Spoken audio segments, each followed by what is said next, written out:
صحابہ کی فضیلت کا معیار۔ ہم نے متکلم کی تعریف یہ کی ہے کہ جس طرح محافظ حاجیوں کا مال و متاع عرب بدوؤں کی دستبرد سے محفوظ رکھتا ہے، اسی طرح متکلم بدعتیوں کے فاسد اور الجھے ہوئے خیال سے عوام کے عقیدوں کی حفاظت کرتا ہے۔ اور فقہ کی یہ تعریف بیان کی ہے کہ وہ اس قانون کا محافظ ہوتا ہے جس کے ذریعے حاکم وقت مخلوق پر کنٹرول کر سکے۔ ہم نے لکھا ہے کہ علم دین کی بنسبت یہ دونوں علوم کچھ زیادہ اعلیٰ و ارفع نہیں ہیں۔ یقیناً یہ کہا جا سکتا ہے کہ جتنے بھی علماء مشہور و معروف ہیں وہ متکلم ہیں یا فقیہ ہیں۔ آپ ان کا درجہ کیسے گھٹا سکتے ہیں؟ ہمارے پاس اس کا مدلل جواب ہے، لیکن پہلے ایک تمہید سن لیجئے۔ اصل بات یہ ہے کہ حق کے لیے لوگ معیار نہیں ہیں، یعنی یہ بات معیار نہیں بن سکتی کیونکہ فلاں شخص اس درجے کا ہے تو وہ علم بھی اس درجے کا ہوگا جسے وہ اختیار کیے ہوئے ہے۔ پہلے ہمیں حق کو سمجھنا چاہیے، اس کے بعد اس معیار پر لوگوں کو پرکھنا چاہیے، بشرط یہ کہ ہم راہ حق پر چلنا پسند کرتے ہوں۔ اور اگر محض تقلید ہمارا شیوا ہے تو سب سے پہلے صحابہ کرام کے حالات اور ان کے مراتب کی بلندی پر نظر رکھنی ضروری ہے۔ جتنے بھی اہل علم آپ کی رائے میں بلند درجات پر فائز ہیں، ان سب کی متفقہ رائے یہ ہے کہ صحابہ کرام کا درجہ سب سے بڑا ہے۔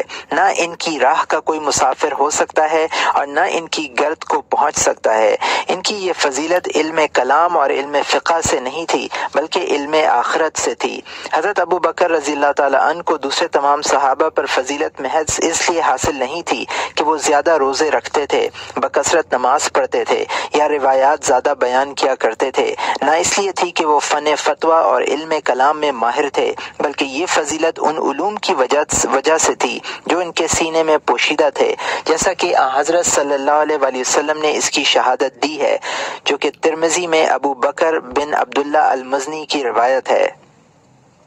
ہمیں چاہیے کہ ہم اس راز کی تلاش و جستجو کریں جو جوہر نفیس یا در مکنون ہے اور جس کی فضیلت پر بعض اسباب کی بنا پر اکثر لوگ متفق نظر آتے ہیں۔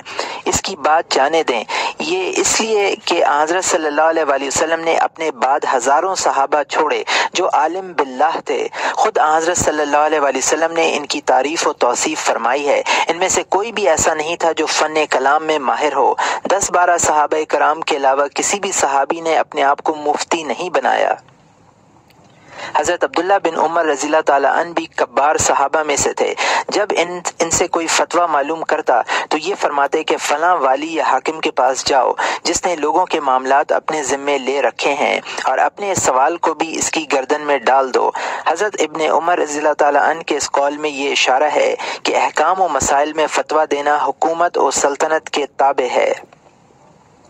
جب حضرت عمر رضی اللہ تعالیٰ عنہ کا انتقال ہوا تو حضرت عبداللہ ابن مسعود رضی اللہ تعالیٰ عنہ نے فرمایا، آج علم کے 10 حصوں میں سے 9 حصے رخصت ہو گئے۔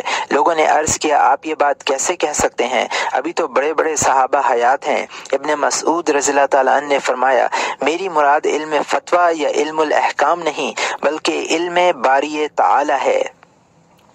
بھلا بتائیے، کیا ابن مسعود رضی اللہ تعالیٰ عنہ کی مراد علم کلام سے تھی؟ ہرگز نہیں۔ پھر تم لوگوں کو کیا ہو گیا کہ اس علم کے حاصل کرنے کی طرف توجہ نہیں دیتے جس کے 9 حصے حضرت عمر رضی اللہ تعالیٰ عنہ کے ساتھ رخصت ہو گئے تھے؟ پھر یہ بھی تو دیکھیے کہ حضرت عمر رضی اللہ تعالیٰ عنہ وہ تھے جنہوں نے دین میں بحث و مباحثے کی راہ مسدود کر دی تھی۔ چنانچہ جب دبی نے آپ سے ایسی 2 قرآنی آیتوں کے بارے میں سوال کیا جو ایک دوسرے کی مخالف تھیں تو آپ رضی اللہ تعالیٰ عنہ نے اس کو کوڑے لگوائے، اس سے ملنا ترک کر دیا اور لوگوں کو بھی ملنے سے منع کر دیا۔ کیا شہرت فضیلت کا معیار ہے؟ آپ کا یہ کہنا بھی محل نظر ہے کہ مشہور علماء، فقہا اور متکلمین کی بڑی تعداد ہے۔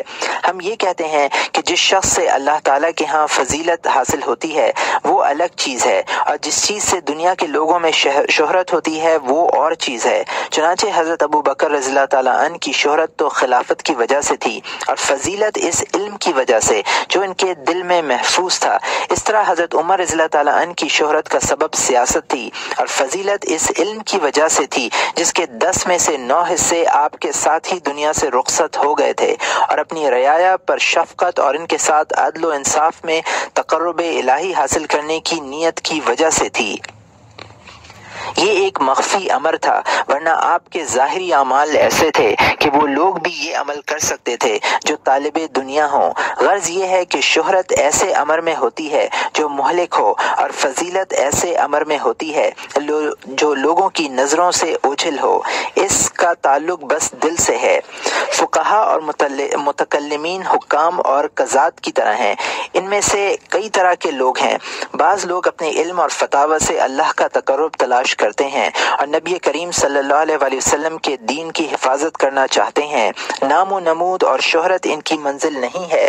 ایسے لوگوں سے اللہ تعالیٰ راضی ہیں، اور انہیں اس لیے آخرت کی فضیلت حاصل ہے کہ انہوں نے اپنے علم اور فتووں میں اللہ تعالیٰ کی قربت تلاش کی ہے اور اپنے علم کے بموجب عمل کیا ہے۔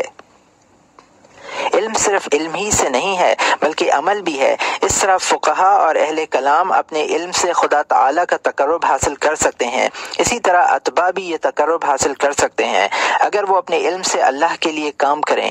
اسی طرح اگر بادشاہ اپنی مخلوق کے معاملات صرف اللہ کے لیے دیکھے تو اسے بھی وہی اجر حاصل ہو سکتا ہے، اس لیے نہیں کہ وہ علم دین کا ذمہ دار ہے بلکہ اس لیے کہ اس نے وہ کام اپنے ذمہ لیے ہیں جس میں وہ خدا تعالیٰ کے قربت کی نیت رکھتا ہے۔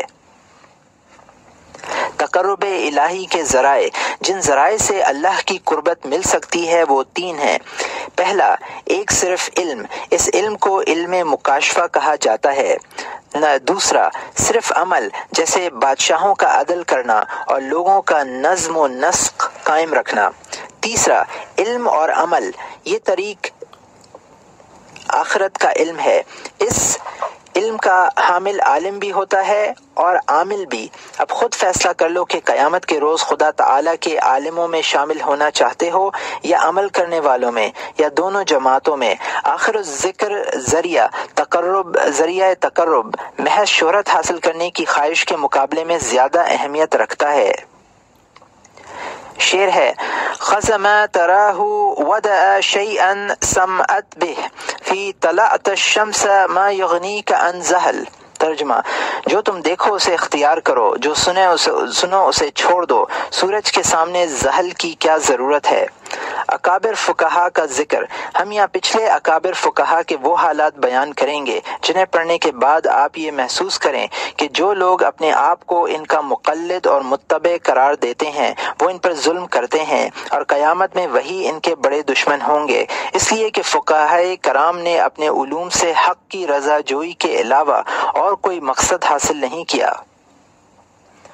ان حالات زندگی میں علماء آخرت کی علامات پائی جاتی تھیں، ان کے حالات زندگی میں علماء آخرت کی علامات پائی جاتی ہیں۔ چنانچہ جہاں ہم علماء آخرت کی علامتوں کا ذکر کریں گے وہاں ان بزرگوں کا ذکر خیر بھی ہوگا، اس لیے کہ یہ علماء محض فقہ کے عالم نہ تھے بلکہ دلوں کے علم میں بھی مشغول تھے، تاہم انہوں نے علم باطن میں تدریس یا تصنیف کی مشغولیت اختیار نہیں کی، جس طرح صحابہ نے فقہ کی تدریس یا تصنیف کا مشغلہ نہیں اپنایا۔ حالانکہ تمام صحابہ رضوان اللہ علیہم اجمعین علم فتویٰ کے ماہر اور ممتاز فقیہ تھے، جو وجوہات ان کی مشغولیتوں میں رکاوٹیں بنی، ان کے ذکر کی کوئی خاص ضرورت نہیں ہے۔ اب ہم فقہائے اسلام کے حالات بیان کرتے ہیں، اس سے یہ بات واضح ہو جائے گی کہ ہم نے گزشتہ صفحات میں جو کچھ لکھا ہے وہ ان سلف صالحین کے متعلق نہیں ہے، بلکہ ہم نے صرف ان لوگوں پر تنقید کی ہے جو اکابر فقہا کی اتباع کا دم بھرتے ہیں اور ان کے مذاہب کی طرف اپنی نسبت کرتے ہیں، حالانکہ عمل میں وہ ان کے مخالف ہیں۔ وہ فقہا جو فن فقہ میں ممتاز اور قائدانہ حیثیت رکھتے ہیں اور جن کے متبعین کی تعداد زیادہ ہیں، 5 ہیں: امام شافعی، امام مالک، امام احمد ابن حنبل، امام ابو حنیفہ اور سفیان ثوری۔ ان میں سے ہر ایک عالم و عابد و زاہد تھا۔ علوم آخرت کا ماہر، مخلوق کی دنیاوی مصلحتوں کا رمز شناس اور اپنے علوم سے حق کی رضا کا طالب تھا۔ یہ 5 خصوصیات ہیں جو پچھلے فقہائے کرام میں موجود تھیں۔ ان میں سے موجودہ دور کے فقیہوں میں صرف ایک خصوصیت پائی جاتی ہے، یعنی فقہی فروعات کا بہترین علم۔ باقی 4 خصوصیت کیونکہ صرف علوم آخرت سے تعلق رکھتی ہیں، اس لیے ان کی ضرورت ہی نہیں سمجھی جاتی۔ یہ خصوصیت دنیا سے متعلق ہے، آخرت سے بھی اس کا تعلق ہو سکتا ہے، بشرط یہ کہ اس سے آخرت کی فلاح کا ارادہ کیا جائے، مگر یہ لوگ دنیا کی طرف زیادہ میلان رکھتے ہیں۔ محض اس ایک خصوصیت کے سبب وہ اکابر فقہا کے ساتھ اپنی مشابہت کا دعویٰ کرتے ہیں۔ بھلا لوہار ملائکہ کے مشابہ کیسے ہو سکتے ہیں؟ اب ہم ان ائمہ کرام کے وہ حالات بیان کرتے ہیں جن سے ان 4 خصوصیتوں کا علم ہو۔ جہاں تک فقہ میں مہارت کا تعلق ہے وہ تو ظاہر ہی ہے۔ حضرت امام شافعی رحمۃ اللہ علیہ حضرت امام شافعی رحمۃ اللہ علیہ کے عابد ہونے پر یہ روایت دلالت کرتی ہے کہ آپ رات کے 3 حصے کیا کرتے تھے، ایک حصہ علم کے لیے، دوسرا حصہ نماز کے لیے، تیسرا حصہ سونے کے لیے۔ ربیع رحمۃ اللہ علیہ کہتے ہیں کہ امام شافعی رحمۃ اللہ علیہ رمضان المبارک میں 60 بار قرآن پاک ختم کیا کرتے تھے اور ہر بار نماز ہی میں ختم کیا کرتے تھے۔ بوبتی جو امام شافعی رحمۃ اللہ علیہ کے تلامذہ میں سے ہیں، ہر روز ایک قرآن پاک ختم کیا کرتے تھے۔ حسن کرابیسی کہتے ہیں کہ میں نے بہت سی راتیں امام شافعی رحمۃ اللہ علیہ کے ساتھ گزاری ہیں۔ آپ کا دستور تھا کہ رات کی نماز میں 50 آیتوں سے زیادہ نہ پڑھتے، کبھی 100 آیتیں بھی پڑھ لیتے تھے۔ جب کسی آیت رحمت پر گزرتے تو اللہ تعالیٰ سے اپنے لیے اور تمام مسلمانوں کے لیے دعا کرتے، اور جب آیت عذاب کی تلاوت کرتے تو اپنے لیے اور تمام مسلمانوں کے لیے اس عذاب سے نجات کی دعا فرماتے۔ گویا ان میں خوف اور رجا دونوں موجود تھے۔ اس روایت سے یہ بھی سمجھ میں آتا ہے کہ انہیں قرآنی اسرار و حکم پر کس قدر عبور تھا، اسی لیے تو صرف 50 آیتوں کی تلاوت کا معمول تھا۔ امام شافعی رحمۃ اللہ علیہ فرمایا کرتے تھے کہ میں 16 برس سے شکم سیر نہیں ہوا، اس لیے کہ پیٹ بھر کھانے سے جسم بھاری ہو جاتا ہے، قلب میں سختی پیدا ہو جاتی ہے، عقل کمزور ہو جاتی ہے، نیند زیادہ آتی ہے، عبادت میں کمی واقع ہوتی ہے۔ ملاحظہ کیجئے اس حکیمانہ ارشاد میں شکم سیری کے نقصانات کس طرح بیان کیے ہیں، پھر اس مجاہدے کی داد دیجئے کہ عبادت کی خاطر پیٹ بھر کھانا نہیں کھایا۔ ظاہر ہے کہ عبادت کی اصل تقلیل طعام ہے۔ آپ یہ بھی ارشاد فرمایا کرتے تھے کہ میں نے کبھی سچی یا جھوٹی قسم نہیں کھائی۔ خیال فرمائیے کہ امام شافعی رحمۃ اللہ علیہ کس قدر خدا تعالیٰ کی تعظیم کرتے تھے اور جلال خداوندی کا انہیں کس قدر علم تھا۔ آپ سے کسی نے کوئی مسئلہ پوچھا، آپ خاموش رہے۔ سائل نے عرض کیا، آپ پر خدا کی رحمت ہو، آپ نے میرے سوال کا جواب نہیں دیا۔ فرمایا، جب تک مجھے یہ معلوم نہ ہو کہ خاموش رہنے میں میری بہتری ہے یا جواب دینے میں، اس وقت تک جواب نہیں دوں گا۔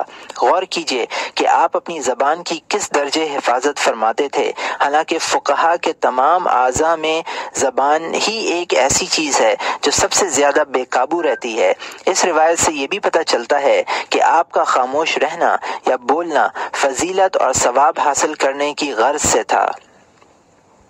احمد ابن یحییٰ ابن وزیر کہتے ہیں کہ ایک روز امام شافعی رحمۃ اللہ علیہ قندیلوں کے بازار سے گزرے، ہم آپ کے پیچھے پیچھے چل رہے تھے، ہم نے دیکھا کہ ایک شخص کسی عالم سے الجھ رہا ہے۔ آپ ہماری طرف متوجہ ہوئے اور فرمایا، اپنے کانوں کو فحش باتیں سننے سے پاک رکھو، جس طرح زبان کو فحش بکنے سے پاک رکھتے ہو، اس لیے کہ سننے والا کہنے والے کا شریک ہے۔ کم عقل آدمی اپنے دماغ میں جو بدترین بات دیکھتا ہے اسے تمہارے دماغ میں اتارنے کی کوشش کرتا ہے۔ اگر اس کی بات اسی کی طرف لوٹا دی جائے، یعنی اس کی بات پر کان نہ دھرے جائیں، تو سننے والے کی خوش قسمتی میں کوئی شبہ نہیں، جس طرح بولنے والے کی بدبختی میں کوئی شبہ نہیں۔ امام شافعی رحمۃ اللہ علیہ فرماتے ہیں کہ ایک دانشور نے دوسرے دانشور کو خط لکھا کہ اللہ تعالیٰ نے تجھے علم عطا کیا ہے، تو اپنے علم کو گناہوں کی تاریکی سے سیاہ مت کر، ورنہ جس روز اہل علم اپنے علم کی روشنی میں آگے بڑھیں گے تو تاریکیوں کا حصہ بن جائے گا۔ امام شافعی رحمۃ اللہ علیہ کا زہد ان روایتوں سے معلوم ہوتا ہے۔ ایک دفعہ آپ نے فرمایا کہ جو شخص یہ دعویٰ کرے کہ میرے دل میں دنیا کی محبت بھی ہے اور اس کے خالق کی بھی، وہ جھوٹا ہے۔ حمیدی رحمۃ اللہ علیہ کہتے ہیں کہ ایک مرتبہ آپ یمن تشریف لے گئے، وہاں سے 10,000 درہم لے کے مکہ مکرمہ تشریف لائے۔ شہر سے باہر ایک گاؤں میں آپ کے لیے خیمہ نصب کر دیا گیا۔ لوگ آپ سے ملاقات کے لیے آتے رہے۔ آپ نے جب تک وہ سب درہم لوگوں میں تقسیم نہیں کر دیے، اس وقت تک اسی خیمے میں تشریف فرما رہے۔ ایک روز آپ حمام سے باہر آئے تو امام مالک حمام کو بہت سے مال سے نواز دیا۔ ایک دفعہ آپ کے ہاتھ سے کوڑا زمین پر گر پڑا، کسی شخص نے اٹھا کر آپ کو دے دیا۔ اس کے بدلے میں آپ نے اسے 50 اشرفیاں عنایت فرمائیں۔ آپ کی سخاوت، دریا دلی اور فیاضی بہت مشہور ہے۔ زہد کی اصل سخاوت ہے۔ جو شخص کسی چیز سے محبت رکھتا ہے اسے خود جدا نہیں کرتا۔ صرف وہی انسان مال و متاع دوسروں کو دے سکتا ہے جس کی نگاہوں میں دنیا کی کوئی وقت نہ ہو۔ زہد کے یہی معنی ہیں۔ آپ کے زہد، خوف خدا اور آخرت کے ساتھ اشغال پر یہ واقعات بھی دلالت کرتے ہیں کہ ایک مرتبہ حضرت سفیان بن عیینہ رحمۃ اللہ علیہ نے رقت قلب کے بارے میں کوئی روایت بیان کی۔ آپ اسے سن کر بے ہوش ہو گئے۔ لوگ سفیان رحمۃ اللہ علیہ سے کہنے لگے، مشاہید وفات پا گئے ہیں۔ سفیان نے کہا، اگر وفات پا گئے تو ان کی یہ موت حد درجہ قابل رشک ہے۔ عبداللہ بن محمد بلوی رحمۃ اللہ علیہ کہتے ہیں، میں اور عمر بن بنانہ عابدوں اور زاہدوں کا ذکر کر رہے تھے۔ عمر نے مجھ سے کہا کہ میں نے محمد ابن ادریس شافعی رحمۃ اللہ علیہ سے زیادہ فصیح اور متقی کسی دوسرے شخص کو نہیں دیکھا۔ پھر انہوں نے یہ واقعہ بیان کیا کہ امام شافعی رحمۃ اللہ علیہ، میں اور حارث بن لبید صفا کی طرف گئے۔ حارث صالح بن مری کا شاگرد تھا، خوش آواز بھی تھا۔ اس نے قرآن پاک کی تلاوت شروع کی اور جب یہ آیت پڑھی، هذا يوم لا ينطقون ولا يؤذن لهم فيعتذرون، پارہ نمبر 29، رکوع نمبر 21، آیت نمبر 36، یہ وہ دن ہوگا جس میں وہ لوگ نہ بول سکیں گے اور نہ ان کو عذر کی اجازت ہوگی، اس لیے عذر بھی نہ کر سکیں گے۔ تو میں نے امام شافعی رحمۃ اللہ علیہ کی طرف دیکھا، ان کے چہرے کا رنگ بدل گیا، جسم کے رونگٹے کھڑے ہو گئے، زور سے تڑپے اور بے ہوش ہو گئے۔ جب ہوش میں آئے تو یہ الفاظ کہہ رہے تھے، اے اللہ، میں تیری پناہ مانگتا ہوں جھوٹوں کے ٹھکانے سے، غافلوں کے انکار و اعراض سے۔ اے اللہ، تیرے ہی لیے عارفوں کے قلوب اور شوق ملاقات رکھنے والوں کی گردنیں جھکتی ہیں۔ اے اللہ، مجھے اپنے جود و سخا کی دولت نصیب فرما، مجھے اپنے روائے کرم سے ڈھانپ لے، ردائے کرم سے ڈھانپ لے، اپنی عظمت کے طفیل میں میرے گناہوں سے درگزر فرما۔ عبداللہ کہتے ہیں کہ میں ایک روز نہر کے کنارے نماز کے لیے وضو کر رہا تھا کہ ایک صاحب میرے قریب سے گزرے اور فرمانے لگے، بیٹے وضو اچھی طرح کرنا، دنیا و آخرت میں خدا بھی تمہارے ساتھ اچھی طرح پیش آئے گا۔ میں نے پلٹ کر دیکھا کہ ایک بزرگ ہیں جن کے پیچھے بہت سے لوگ ہیں۔ میں بھی جلدی جلدی وضو سے فارغ ہوا اور ان کے پیچھے ہو لیا۔ میری طرف متوجہ ہو کر فرمایا، کیا تمہیں کچھ کام ہے؟ میں نے کہا، جی ہاں، میں چاہتا ہوں کہ اللہ نے جو علم آپ کو عطا کیا ہے اس میں سے مجھے بھی کچھ سکھلا دیجیے۔ فرمایا، جو شخص اللہ پر ایمان لاتا ہے نجات پاتا ہے، جو شخص اپنے دین کا خوف رکھتا ہے وہ تباہی سے بچا رہتا ہے، جو شخص دنیا سے محبت نہیں رکھتا قیامت کے روز اللہ تعالیٰ کا اجر و ثواب دیکھ کر اس کی آنکھیں ٹھنڈی ہوں گی۔ اس کے بعد فرمایا، بس یا کچھ اور بتلاؤں؟ میں نے کہا، ضرور۔ فرمایا، جس شخص میں 3 عادتیں ہوں اس کا ایمان کامل ہے۔ ایک یہ لوگوں کو اچھی باتیں سکھلائے اور خود بھی عمل کرے، دوسرے یہ کہ لوگوں کو برائی سے باز رہنے کی تلقین کرے اور خود بھی باز رہے، اور تیسرے یہ کہ اللہ تعالیٰ نے جو حدود مقرر فرمائی ہیں ان کی حفاظت کرے اور ان حدود سے تجاوز نہ کرے۔ پھر فرمایا، اور کچھ بتلاؤں؟ میں نے کہا، ضرور۔ فرمایا، دنیا سے بے رغبتی اختیار کر، آخرت کی طرف متوجہ رہ اور تمام باتوں میں اللہ تعالیٰ کو سچا جان۔ اگر تو نے ایسا کیا تو تیرا حشر نجات پانے والوں کے ساتھ ہوگا۔ یہ کہہ کر آپ تشریف لے گئے۔ میں نے لوگوں سے پوچھا، یہ کون صاحب تھے؟ لوگوں نے کہا، یہ امام شافعی رحمۃ اللہ علیہ تھے۔ ان واقعات میں امام شافعی رحمۃ اللہ علیہ کا زہد اور تقوی پوری طرح نمایاں ہے۔ یہ زہد اور خوف خدا علم الہی کی معرفت کے بغیر پیدا نہیں ہوتا۔ قرآن پاک میں ہے انما یخشی اللہ من عبادہ العلماء، پارہ نمبر 22 رکوع نمبر 16 آیت نمبر 28۔ اللہ سے اس کے بندوں میں سے صرف علماء ڈرتے ہیں۔ امام شافعی رحمۃ اللہ علیہ نے یہ خوف اور زہد بے، سلم اور اجارہ وغیرہ کے احکام و مسائل سے حاصل نہیں کیا تھا، بلکہ آخرت کے علوم سے حاصل کیا تھا۔ یہ علوم قرآن و حدیث سے ماخوذ ہیں، کیونکہ اولین اور آخرین کی تمام حکمتیں قرآن و حدیث میں موجود ہیں۔ یہ بات کہ وہ علوم آخرت کے اسرار سے واقف تھے ان حکیمانہ اقوال و ارشادات سے واضح ہے جو ان سے منقول ہیں۔ کسی نے آپ سے دریافت کیا ریا کیا ہے؟ آپ نے بلا تامل جواب دیا، ریا ایک فتنہ ہے جسے نفسانی خواہشات نے علماء کے دلوں کے قریب لا کھڑا کیا ہے۔ انہوں نے اس فتنے کی طرف اس خیال سے دیکھا کہ دل برائی کی طرف مائل ہے تو ان کے اعمال برباد ہو گئے۔ ایک مرتبہ ارشاد فرمایا، اگر تمہیں اپنے عمل میں عجب کا اندیشہ ہو تو یہ سوچو کہ تم اس عمل سے کس کی رضا کے طالب ہو، کس طرح کا اجر چاہتے ہو، کس عذاب سے خائف ہو، کس نجات کی تمنا کرتے ہو، کون سی مصیبت کو یاد کرتے ہو۔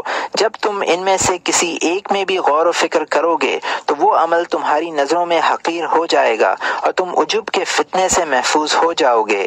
غور کیجئے کہ آپ نے کس حسین پیرائے میں ریا کی حقیقت بیان فرمائی اور عجب کا علاج بتلایا۔ واقعی یہ دونوں دل کے بڑے فتنوں میں سے ہیں۔ یہ بھی ارشاد فرمایا کہ جس شخص نے اپنے نفس کی حفاظت نہ کی اس کے علم نے اسے کوئی فائدہ نہیں پہنچایا۔ فرمایا علم کے اسرار و معارف وہی شخص سمجھتا ہے جو علم کے عمل کے ذریعے اس کی حفاظت کرتا ہے۔ فرمایا ہر آدمی کے دوست بھی ہیں اور دشمن بھی، اس صورت میں ان لوگوں کی صحبت اختیار کرو جو اللہ تعالیٰ کے مطیع اور فرما بردار ہیں۔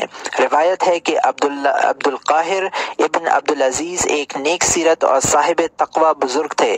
وہ امام صاحب سے تقوی وغیرہ کے مسائل معلوم کیا کرتے تھے اور امام صاحب ان کے پاس ان کی بزرگی کی وجہ سے تشریف لے جایا کرتے تھے۔ ایک روز انہوں نے امام شافعی رحمۃ اللہ علیہ سے دریافت کیا، صبر، امتحان اور تمکین میں سے کون سی چیز افضل ہے؟ فرمایا تمکین انبیاء کا درجہ ہے اور یہ آزمائش کے بعد ہوتا ہے، آزمائش کے بعد صبر اور اس کے بعد تمکین۔ چنانچہ اللہ تعالیٰ نے پہلے حضرت ابراہیم علیہ السلام کو امتحان میں مبتلا کیا، پھر وقار عنایت فرمایا۔ حضرت موسیٰ علیہ السلام کا پہلے امتحان لیا، پھر وقار اور مرتبے سے نوازا۔ اسی طرح حضرت سلیمان علیہ السلام کو پہلے آزمائش میں مبتلا کیا، پھر حکومت عطا کی۔ تمکین سب سے بلند درجہ ہے، چنانچہ قرآن پاک میں ہے وَكَذَلِكَ مَكَّنَّا لِيُوسُفَ فِي الْأَرْضِ، پارہ نمبر 13 رکوع نمبر 1 آیت نمبر 56۔ اور ہم نے یوسف کو زمین میں با اختیار بنا دیا۔ حضرت ایوب علیہ السلام کو بھی بڑی آزمائش کے بعد تمکین عطا کی۔ وَآتَيْنَا مَا أَهْلَهُ وَمِثْلَهُمْ مَعَهُمْ رَحْمَةً مِّنْ عِنْدِنَا وَذِكْرَى لِلْعَابِدِينَ، پارہ نمبر 17 رکوع نمبر 6 آیت نمبر 84۔ اور ہم نے ان کو ان کا کنبہ عطا فرمایا اور ان کے ساتھ ان کے برابر اور بھی اپنی رحمت خاصہ کے سبب سے اور عبادت کرنے والوں کے لیے یادگار رہنے کے سبب سے۔ امام شافعی رحمۃ اللہ علیہ کے اس جواب سے پتہ چلتا ہے کہ انہیں قرآنی اسرار و حکم پر کتنا زبردست عبور تھا، اور لوگ انبیاء اور اولیاء اللہ کے راستے کے مسافر ہیں، اور جو لوگ انبیاء اور اولیاء اللہ کے راستے کے مسافر ہیں ان کے مقامات سے انہیں پوری واقفیت حاصل تھی۔ یہ سب باتیں آخرت کے علوم سے تعلق رکھتی ہیں۔